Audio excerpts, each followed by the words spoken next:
Radhe Radhe guys. তো সবাই কেমন আছেন? আশা করছি সবাই খুব ভালো আছেন। So welcome back to my another blog. আজ সকালবেলায় ঘুম থেকে উঠে প্রথমেই নিজের বিছানাটাকে গুছিয়ে নেব।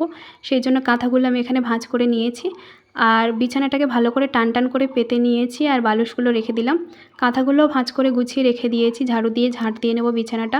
আর অনেক দিন হলোই আমার পুরো ঘরটা ভালো করে গুছাই না। টেবিলটা তো একেবারে যা তা অবস্থায় রয়েছে, এখানকার জিনিস সেখানে, সেখানকার জিনিস সেখানে, এইভাবে অগোছালো হয়ে আছে। তাই টেবিলটাকেও ভালো করে গুছিয়ে নিলাম।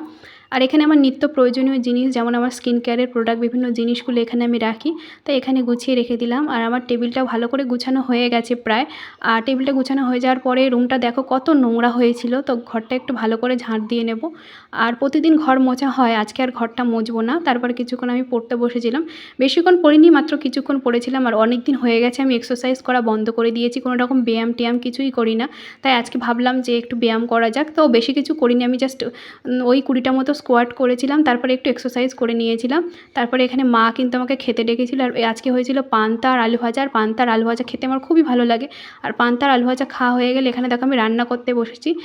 এখানে অনেক কিছুই রান্না করবো আজকে আমি। তো যেহেতু আজকে কলেজে যাইনি, আর রান্নাটা আমি উনানে করছি, যেহেতু আমি কলেজে যাইনি, তাই আজকে আমি রান্নাটা নিজেই করব। প্রতিদিন আমি সবজিগুলো কেটে কুটে গুছিয়ে দিই, আজকে আর কেটে কুটে গুছিয়ে দিইনি। আমার দিদাই সব সবজিগুলো কেটে কুটে গুছিয়ে দিয়েছিল, আর আমি এখানে রান্না করতে বসেই পড়েছি। লাউ চিংড়ি, এখানে দেখো লাউ দিয়ে চিংড়ি মাছ রান্না করছি। তো জানি না রান্নাবান্না কেমন হবে বা কী হবে, আমি কখনোই রান্নাবান্না করি না, রান্নাবান্না সবসময় মা করে। তাই আজকে আমার হঠাৎ কি মনে হলো রান্নাবান্না করলাম।